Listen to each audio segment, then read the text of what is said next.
একদিন আমাকে মনে পড়বে, কিন্তু সাহস করে ফোন দিতে পারবে না। লজ্জায় নিজেকে সংবরণ করবে। আমাদের এত গল্প আর এত স্মৃতি জমেছে যে তুমি অন্য কারো মাঝে আমার ছায়া দেখবে, কিন্তু সেখানে আর আমাকে পাবা না। একটা আক্ষেপ জন্ম নিবে তোমার ভিতরে। রাত গভীর হলে আমার ফেসবুক ওয়াল ঘুরতে মন চাইবে তোমার।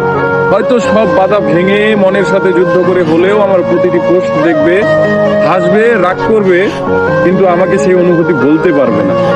এর চেয়ে আর বড় কষ্টের কি হতে পারে বলো? কোনো এক ভোরে কিংবা গভীর রাতে ঘুম ভেঙে ফোন চেক করে দেখবে আমার কোনো টেক্সট আছে কিনা। আমাকে না পেয়ে তোমার যেই দীর্ঘশ্বাস জন্মাবে তা তোমার প্রাপ্য ছিল। আমি তো কোনো অন্যায় করিনি। এখন যার সাথে আছো তাকে নিয়ে যতই সুখে থাকো, যতই ভালো থাকো, আমি জানি আমাকে তোমার মনে পড়বেই। কারণ আমি তোমাকে ঠকাইনি। তার সাথে কাটানো প্রতিটি সুখময় মুহূর্তে আমি থাকবো তোমার মস্তিষ্কের একটা কোণে। এর চেয়ে বড় শান্তির আর কি হতে পারে বলো?